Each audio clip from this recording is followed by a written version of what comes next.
There and welcome to another episode of Discourse on Global Television, coming to you live from the nation's capital, Abuja. I am Priscilla Obasi, and today's special edition of our political program, Discourse series. Today we're turning our attention to Kano State, yes, where major political development is unfolding.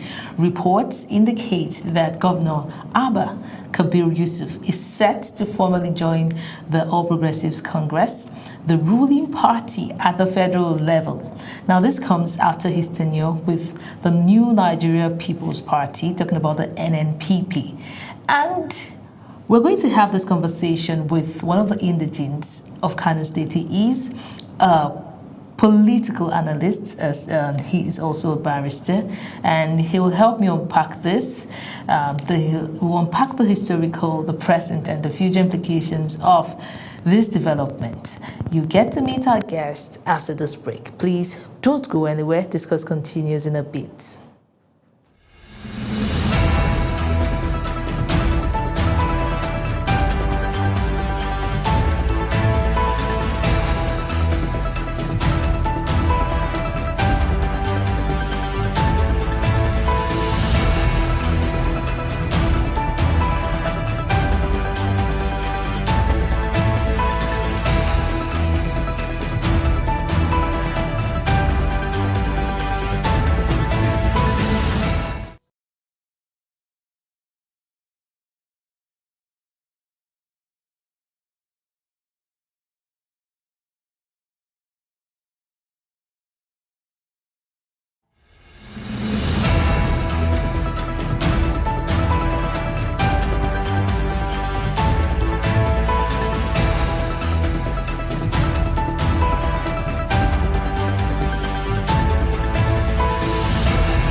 Welcome back. If you're just tuning in, this is Discourse on Global Television, and today we are joined by Barrister Nuhu Ibrahim. He's a legal expert, past vice chairman of the NBA Kaduna branch.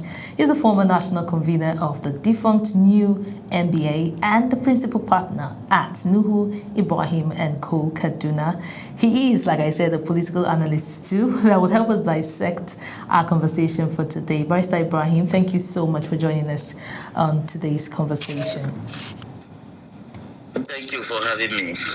Okay, sir, let's dive straight to it. Let's start from the beginning. Can you briefly outline Governor Abba Yusuf's political journey so far and the significance of his election under the NNPP in 2023?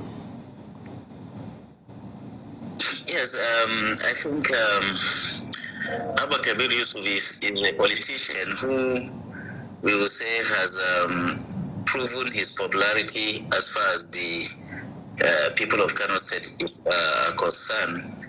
He is somebody who, since he began his political journey, he has been popular, and up to this time, I think he has been able to maintain his popularity to a large extent because of the large followership that he commands. And despite all odds, we see that he's trying to stand on his feet. And by his recent decision, I think he has actualized he has actualized his freedom from the federalism that has bedeviled Kano State politics for a very long time now. So I think it all depends on how somebody would like to look at him, but personally, I think he's that single politician in Kano that has endeared himself to the people of Kano State.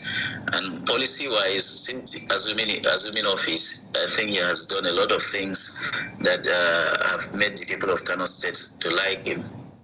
And even us that are outside Kano, I will say that we are at least feeling him. Okay, sir. Thank you very much for that. So Kano would say has rich political history. From your perspective, sir, how does defections like this fit into Nigeria's political tradition and even legal framework? Yes, I think let me begin by the legal framework. Okay. You see, Nigeria is a country that is based on that is being led under what we call constitutional democracy. Yeah. And once we talk about constitutionalism, we judge all our actions by them being, or we measure our actions by the Constitution. So whatever we do, its legality or otherwise should be determined using the Constitution. That is why even if there is any other law that legalizes something, and at the end of the day, that thing goes contrary to the Constitution, that thing it cannot be legal. Because we believe in supremacy of the Constitution, making the Constitution superior to all laws, all persons, all authorities.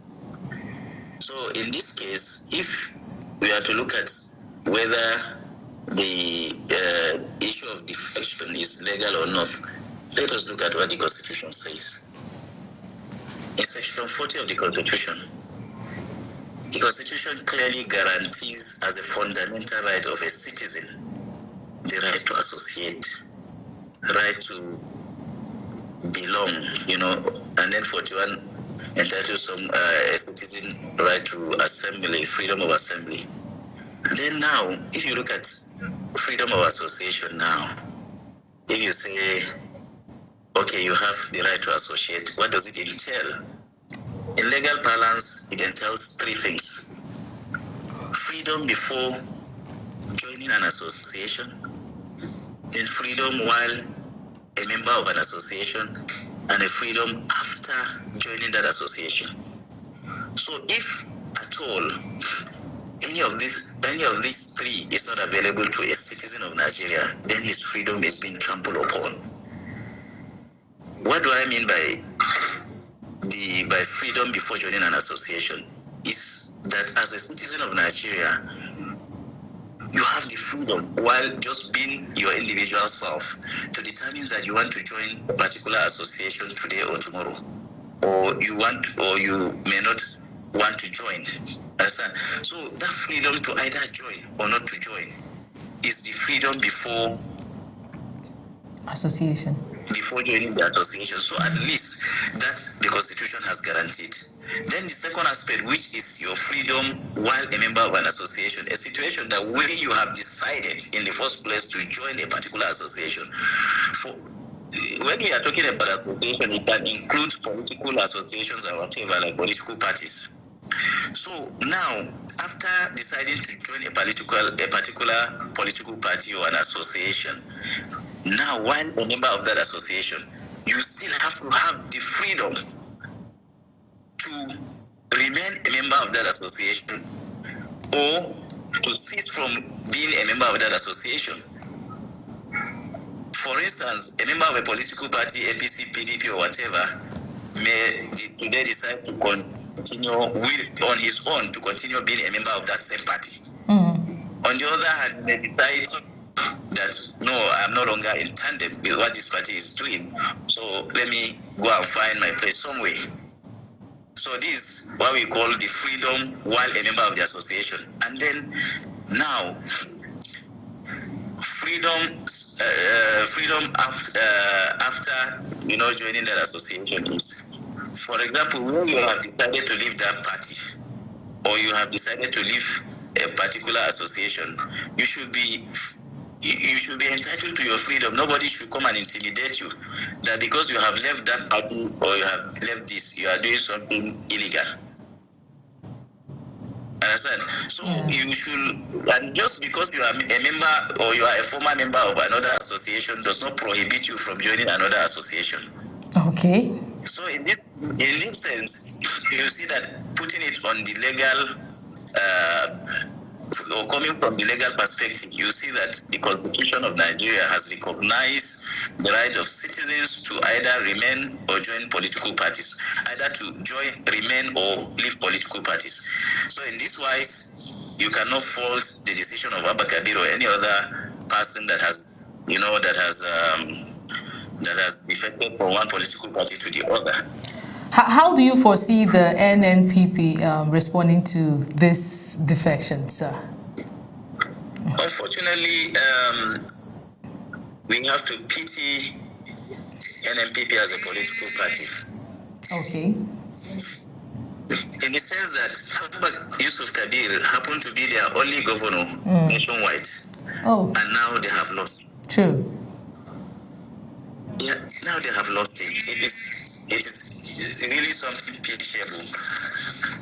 Because now, without Abba Kabir, they don't have any governor again. They still may have some other big political wits, but to lose a governor in Nigerian politics is not a small loss. Yeah. So then, can we fault them?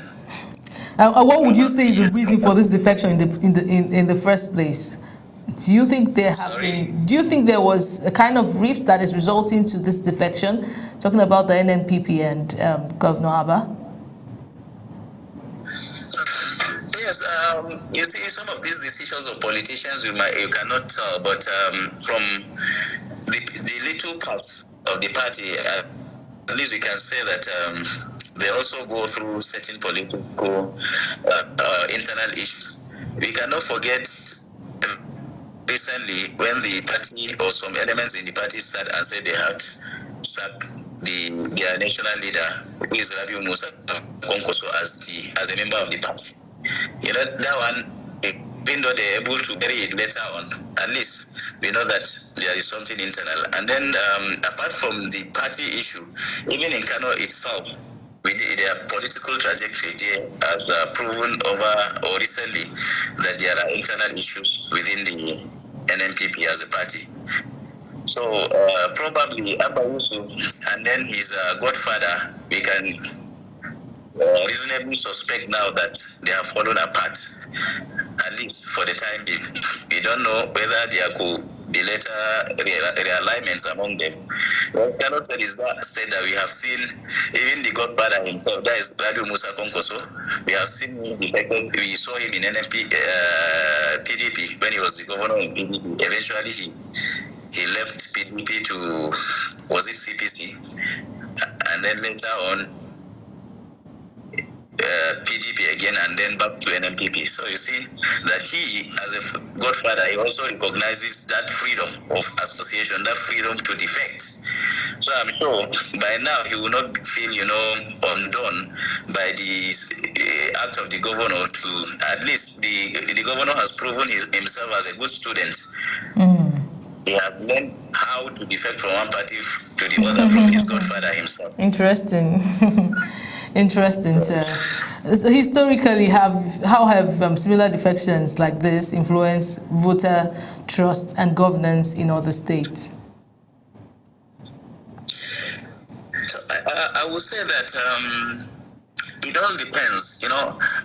Like in my state here, in prelude to 2015, when this political tsunami of the APC was brewing, you know that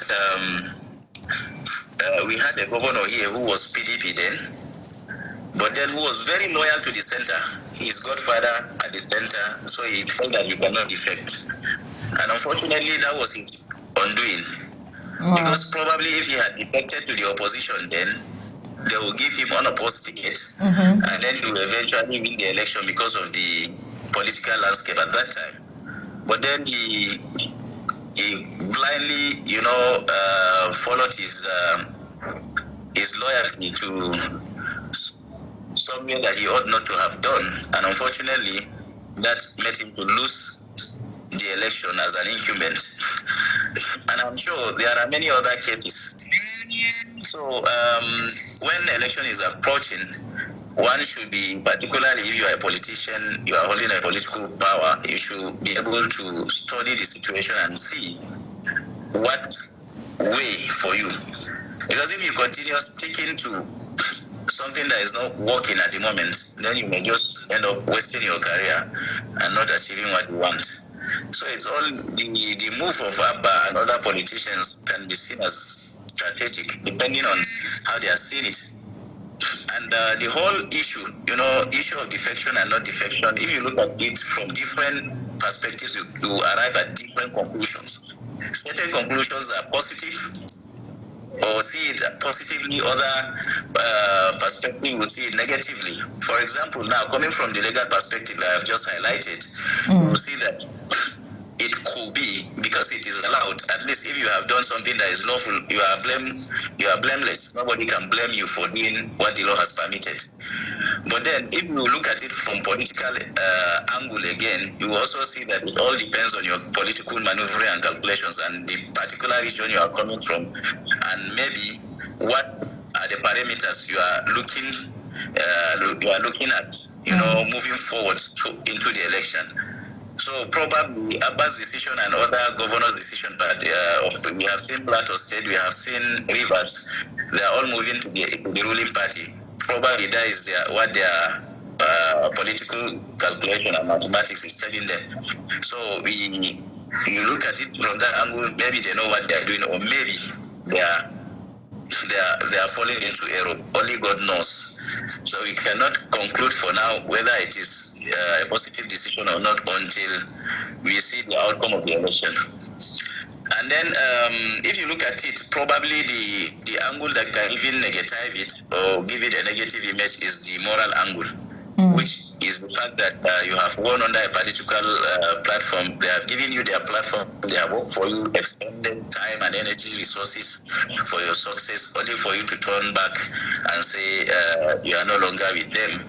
And particularly in Kano State, where we have seen, battles of godfathers, and we know who's Abba's godfather is, and we have also seen his position, whereby he is no longer, he is not supportive of the governor, of the governor's defection. So, at least if you look at it from moral angle, there is every tendency that you can declare it unlawful. But then morality in Nigeria cannot override the law. It also has to, at the end of the day, submit to the law. And if we say, for example, now, Abba, because Konkoso and other politicians have worked for him, and then he's now doing his political calculation to see that in 2027, that godfatherism may not likely be of help to him, but another factor, like the incumbency factor at the center will be, then you see, we just have to give it to him, let him try his luck, and let's see what will turn out at the end of the day. What about this strategy? Do you think it has anything to do with the 2027 elections? Do you foresee the NNPP losing out in the 2027 elections if the current governor doesn't defect, or is it a long-term calculation that is being speculated? So it all depends. In politics, you cannot conclude on matters. But for me, I think it is a political calculation. Probably, and then it also be personal in the sense that, you see, godfatherism also has its negative aspect, which is the fact that you are the chief security officer of your state, but you are answerable to somebody who is not recognized constitutionally. So probably he has been ruining that situation, and now God has shown him the opportunity, and he has given him the opportunity to now, go off the hooks of his godfather. So at least it all depends. But I see it more of political calculation, in the sense that probably sensing the fact that the president is doing well. That's from maybe in his own thinking. And since the president is doing well, he's likely to go back in 2027, and so also his party. So it all depends. But I don't know. I don't see. So is it safe to call it? Is it safe to call it personal interest? Yes, it's personal, definitely. It's personal. Maybe he has seen the opportunity to free himself from the shackles of his godfather. So you cannot blame him for that, because freedom is priceless. Even as an individual, when you are on your own, you are not leading anybody. For you to lose your freedom is not easy. So for somebody to be an executive and allow himself to be enshackled by someone else, it shows that that person does not know really his own powers under the law. So probably now he is realizing his strength as a governor, legally speaking, and now he wants to free himself. And then probably he sees that the only way out of the absence of freedom is for him to move on to another political party, which is the APC now. So how would you assess the impact or the works of Governor Abba in the past years under the NNPP? Do you see any restriction? Do you really see him really wanting to do things but unable to because of, a principal or a godfather, as we call it? No, I think the main issues that we hear, when you are not in the government, you can only hear rumors. But from the rumors we hear on daily basis is the fact that on issues of appointments into government offices, like the godfather is really overriding him on certain situations. Okay. And according to sources, that is why they are having clashes sometimes when he has his own candidates. Then the godfather will say that he wants this, he wants that. So probably based on the rumors we hear around, that is the main area of dispute between them. Okay, now. But generally, I think we cannot say that based on his policy approach and some of the things he has done as a governor, we don't see clearly how the godfather has stopped him from doing the right thing or something else. I think in that sense, to conclude himself, we can say that the partnership was working well, at least governance-wise, because we will say that Abba Gida Gida, that is the governor of Kano State, he's popularly known as Abba Gida Gida. Okay.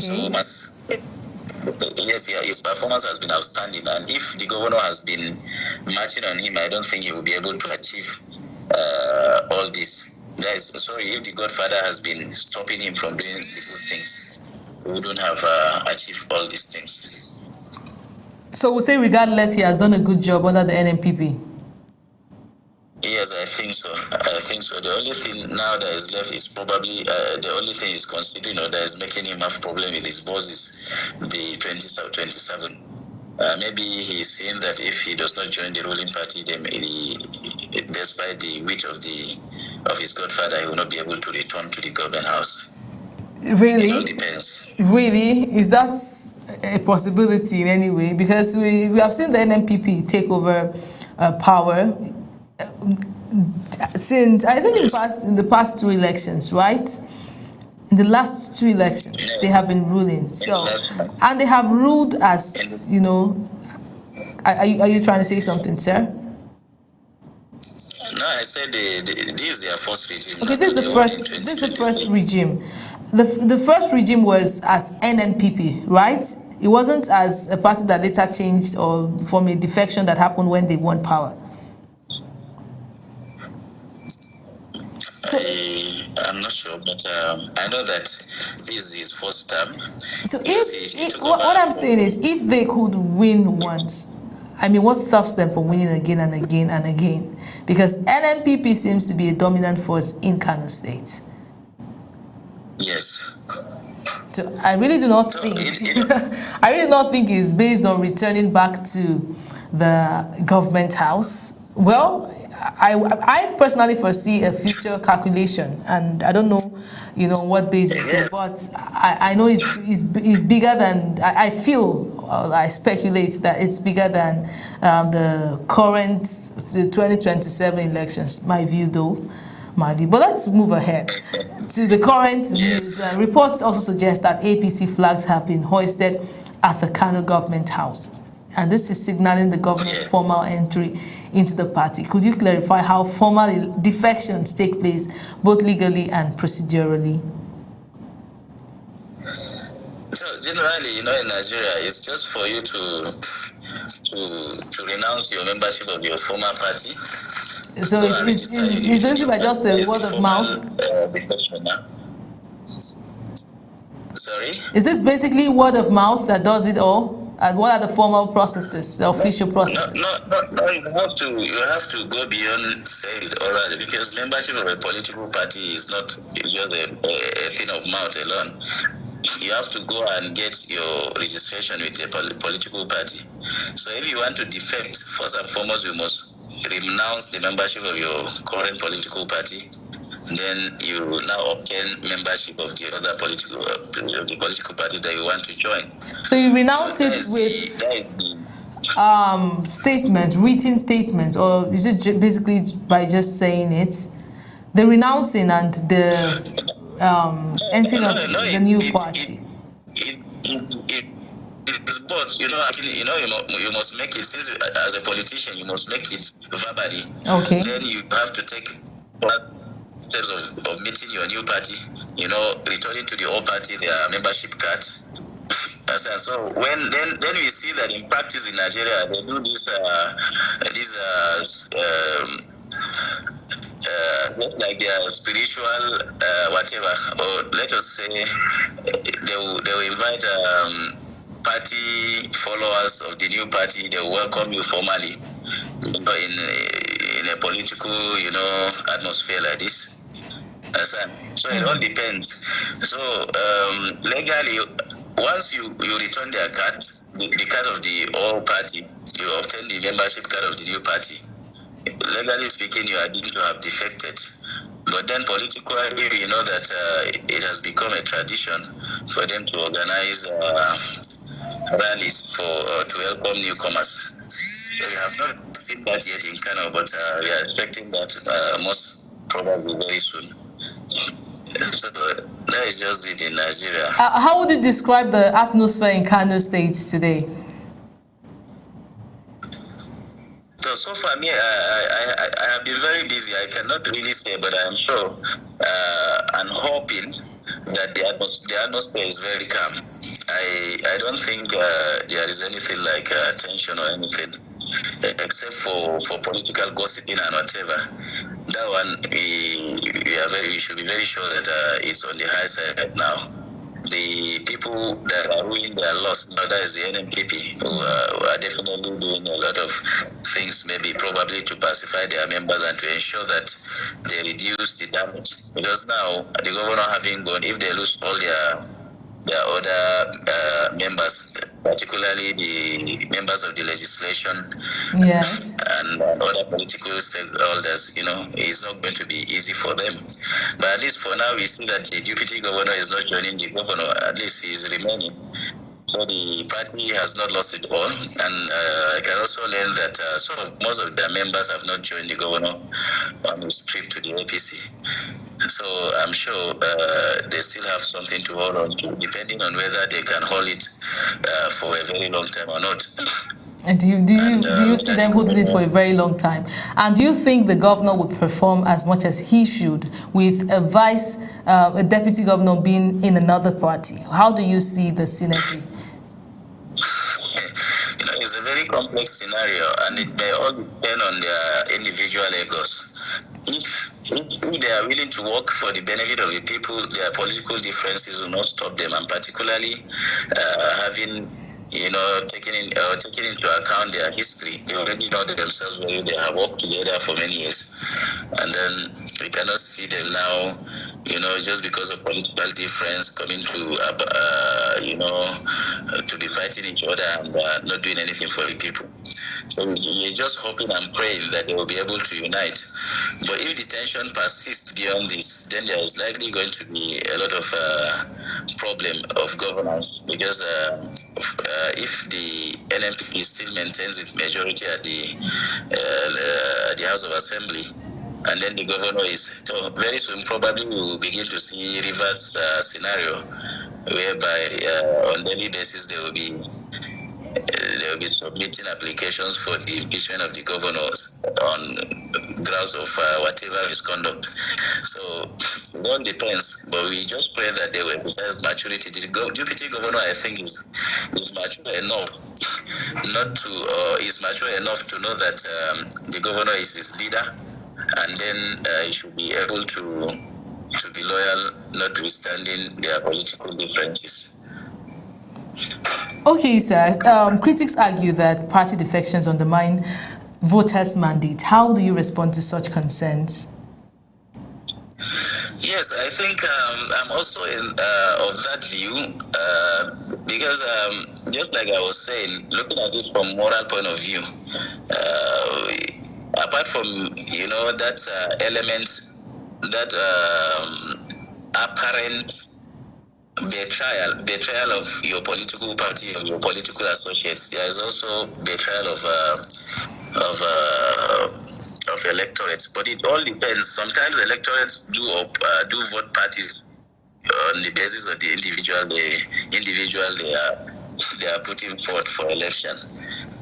But sometimes people, particularly when there is this kind of political tsunamis, people hardly look at the individuals. They would rather vote for the parties. They will say this sack. So sack maybe in politics, it means that voting for a particular political party from top to bottom. If you are selecting a president in APC, you select governor APC, all your members APC, up to local government level. So they call it SAC. That is so they don't want to entertain any doubt. So so in that kind of situation, probably you say that the citizens will feel betrayed. But in a situation whereby it was the individual that they voted for, then definitely you can see that at least there is not much betrayal there, because even at his defection, the citizens will still follow him. They will still love him like that, and if election comes, they will still vote for him, so they won't feel betrayed. Oh, thank you very much, sir. Thank you so much. Unfortunately, we have to come to the end of this conversation right now, because right about now we'll be joining our correspondent in Kano State as we take on the live event happening there. Thank you so much, sir, for being with us.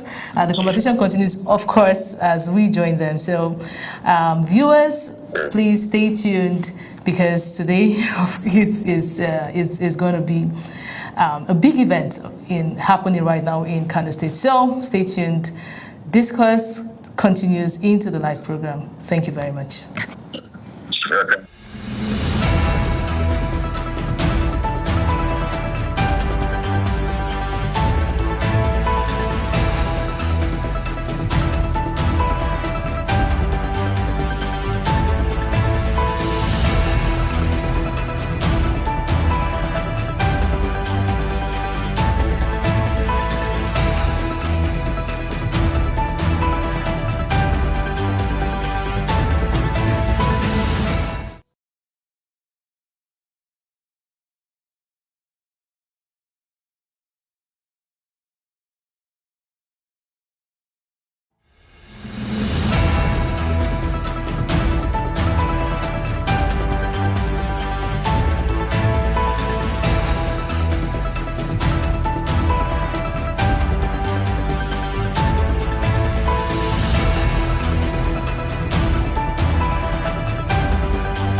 Thank you very much for still being here with us. Right now, we're joined live with our correspondent in Kano State, Mr. Idris. Idris, are you there? Are you there? Yeah, I'm here.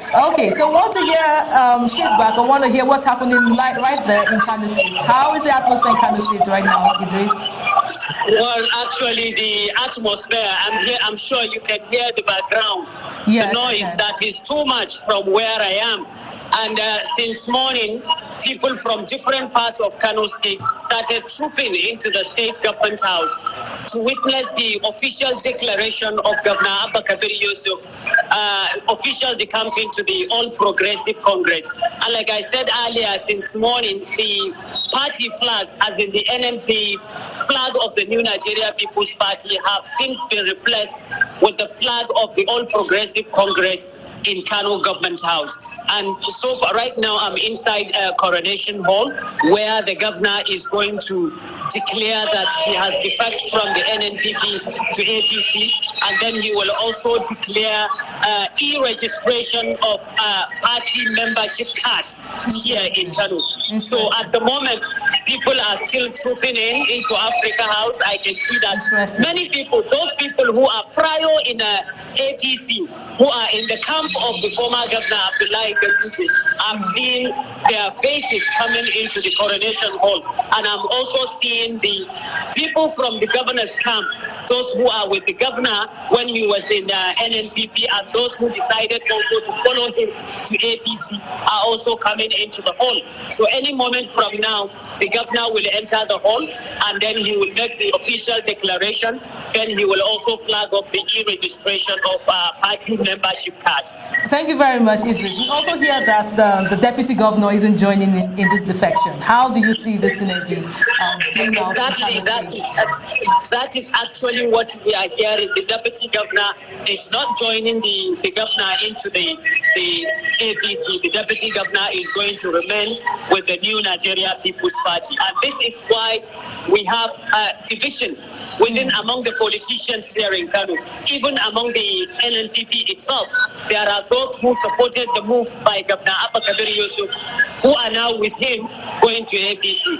And those who rejected his move coming into APC are now going together with the deputy governor. So we are not expecting the deputy governor to be in this venue. But what will surprise you, I don't know what will happen at the end of the day, but they are still wearing red cap, which is the sign of the Konkosia movement. So we don't know whether the governor is still going to be in Konkosia after joining the APC, because Konkosia is not a political party, it's a movement. So we don't know. Maybe today, during the declaration, we will see what will happen. Maybe they will remove the red cap, or maybe they will continue with the red cap. We are not sure until when the governor made the official declaration. Thank you so much. So how do you see this in the implication of all this as we head towards the 2027 election? Do you see this as a positive development? Or what do you foresee in 2027? Well, like what the governor has already been saying, and even those who are speaking on his behalf, that the move is in the best interest of the states. There are so many developments. Probably the governor felt he cannot do it if he is not with the ruling All Progressive Congress. And also because of the crisis within the New Nigeria People's Party, some people are beginning to feel that there is no any other party all New Nigeria People's Party. Because of the crisis, the party is divided behind two lines. There are those who are saying, no, we own the party, and there are those who are saying, no, the party is not your own. So the governor felt that going to APC is where he would feel safe politically. And because if he remains with the New Nigeria People's Party, even if he... You have 1 minute remaining. Court will definitely reject it because the party is divided into two. So it's a development for Kano people, and also it's a development for Kano politicians. I don't need to tell you the number of battery level is There are so many people who are happy with this development, and even people that are not coming to Government House prior, now I'm seeing those faces coming into Government House because they believe that the governor's move is in their best interest and is in the best interest of the state itself. Okay, we'll definitely bring you on continuous program or other programs. I want to say a very big thank you to you, Idris, for bringing us the updates from Kano. We are looking forward to the development as it unfolds. Thank you so much. Let's let you go now. Thank you so much, Idris. All right. All right, viewers, that is the update from Kano State. It is an interesting time right now in Kano State. Discourse continues as we bring back our guests and continue the conversation. Please don't go anywhere. Stay with us.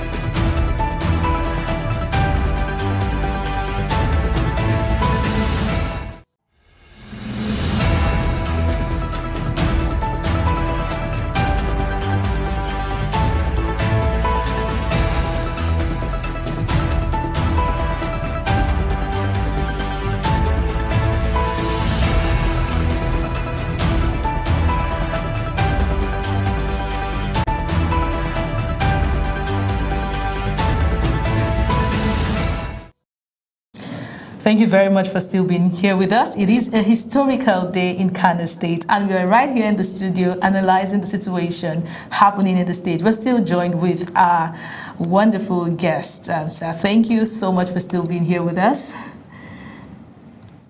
Are you there? Thank you. Oh, okay, sir. So we just heard from our correspondent in Kano State, and he is in the midst of the happening. That is the defection ceremony taking place right now in Kano State, bringing us updates and saying that the official defection would commence in a bit. The spirit is high in Kano State. Everybody's excited. He also commented on the fact that Kano people, the people of Kano, are excited about the move. There have also been a rift within the NNPP and the current governor of Kano State, and that is part of the reasons why this defection is happening. Now, sir, how might this shift affect policy continuity and ongoing developmental projects, especially as the deputy governor isn't defecting with them? Do you see development projects continuing in Kano State with the current situation? Yeah, thank you very much. I think based on happenings in Nigerian political terrain, we can say that there is nothing to fear about defection. It has not started today. It has not started in Kano. It started in many other places, and we have seen how they are able to navigate the situation. And in Kano State now, in particular, based on the report of your correspondents in Kano, who is now telling you that the people of Kano State are excited, is indicative of the fact that the governor is still with his people. So that support alone will help him in, continuing in his projects. The deputy governor, notwithstanding, who is staying back, I don't see any way his staying back is going to affect the government. There seems to be a division, a clear division between the NNPP right now and people that are wanting to make this move, the bold step of defection, right? It is not just the deputy governor in this case. It is inclusive of other, leaders in the state. Yes, in terms of political strength and being a bigwig, we know that the godfather of the NNPP in Kano State, Konkoso, is even the main man. It should be the problem, not the deputy governor. And based on what we know as to the powers of the governor, we don't see how a godfather who does not have any constitutional portfolio can stop him from doing his or from performing his constitutional duties. So I'm sure for his boldness to even abandon his godfather and defect, I think it is enough indication that he already is fully aware of his statutory powers as a governor of his state. So you don't see any tension, because we see a similar situation play out in Rivers State with Wike and his former godson. Yes. Right now, it has caused a lot of tension. Don't you see that replicating itself in Kano State? Yes, I think we cannot avoid some tensions happening. Whether or not those tensions can translate to stopping the government from performing its functions is another thing entirely. So tension, definitely there is already tension, and there is likelihood that the tension will continue. Kano State is that state that has always been full of tensions. Whether Abba had remained in the party or not, we have been seeing tension in recent years too. The only thing is that their own has not escalated to the level of River State, but the fact that the tension is there cannot be denied. Even a blind person can see and can feel the tension in Kano State over the years. So what do you think? What lessons can Kano State learn from River State that currently is going through its own tension to avoid a replication of what is happening in River State? So you see, that is why we are all learners.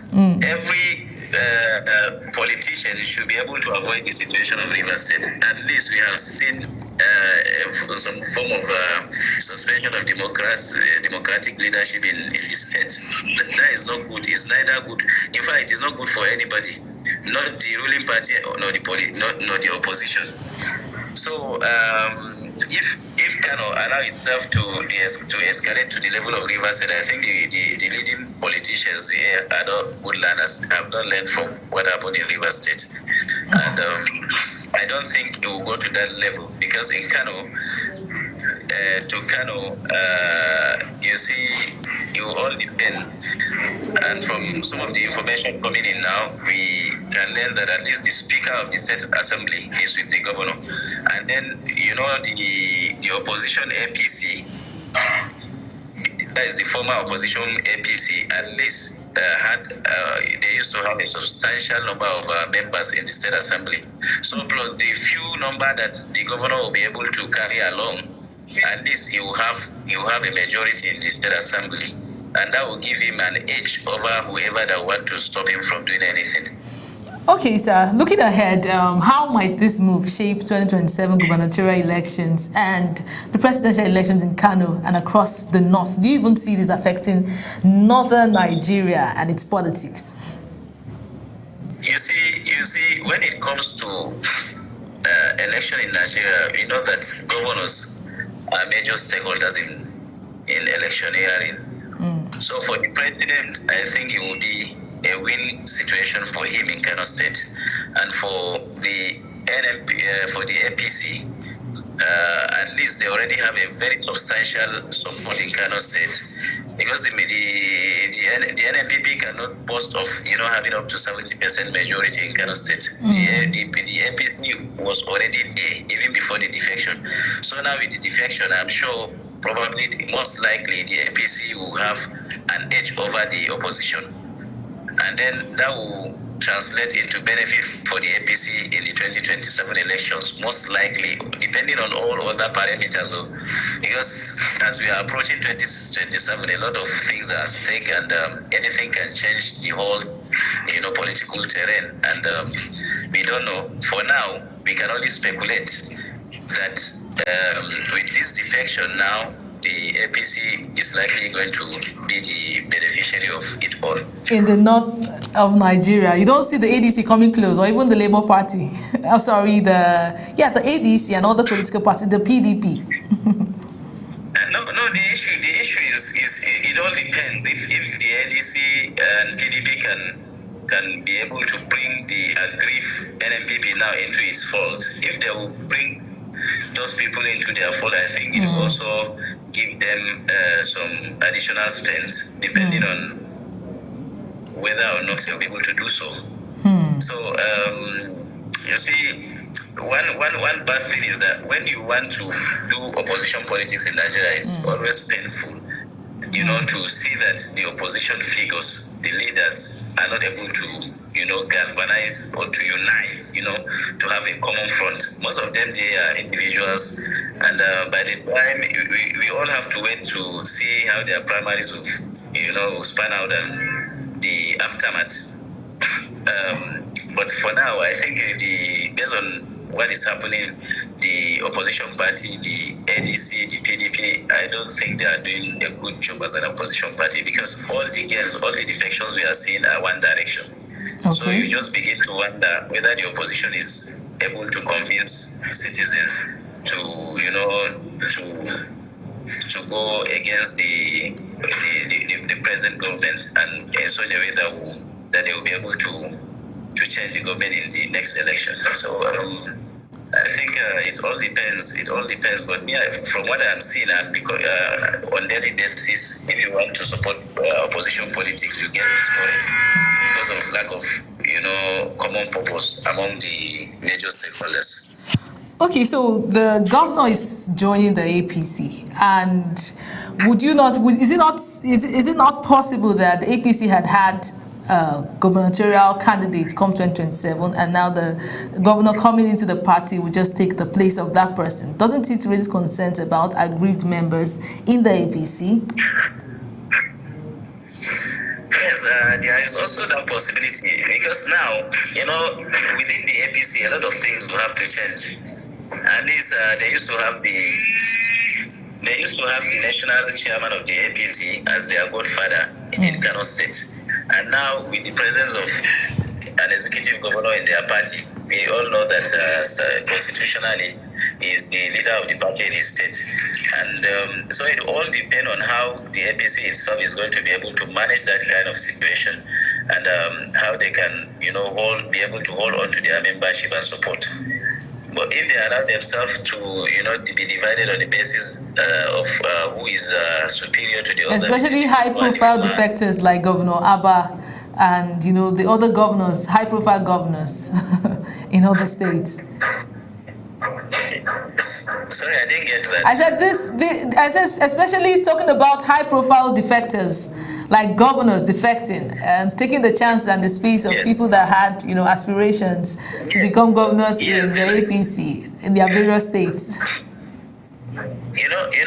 To welcome a governor into your fold is not easy, because it is as difficult, to welcome a governor into your party as it is difficult for a party to lose it. Okay. Because now, if just like I've already said, if the governor is coming in, your own, political landscape in your own party within will change. And it all depends on whether the governor and the other leaders will be able to bring themselves down, to at least try to unite among themselves and to unite their members.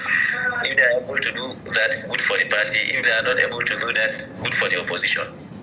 Thank you, sir. Thank you, sir. I want to draw the curtains. Before you go, what role can citizens, civil society, and media play in ensuring defections contribute positively to democracy rather than political expediency? Just in 1 minute.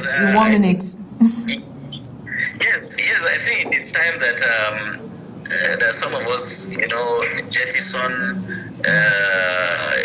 emotions. Let us face reality. Let us look at things that work out, because most of the time you see that emotions do not work out for anybody. So when it comes to these kind of things, we should be able to translate them positively. Let us stop looking at defections from emotional point of view. Let us look at it dispassionately in such a way. If you want to defect, know the reason why you want to defect. Try to do it in the interest of the country, in the interest of the citizenry, not for your own personal, aggrandizement. All right, sir. So thank you. Profound. Thank you so much for that. And we want to say a very big thank you to you for joining us on today's discourse. It has been an insightful, interesting conversation. And we're looking forward to things unfolding in Kano State and ultimately impacting us and our democracy positively. Thank you, sir. Thank you so much. Thank you for having me. All right, viewers, this is where we wrap it up on Discourse for today. I'm still your host, Priscilla Obasi, saying have a beautiful, beautiful day. Thank you for joining us on Global Television. Until next time, stay aware, stay informed, stay involved in the future of our great nation. Bye for now.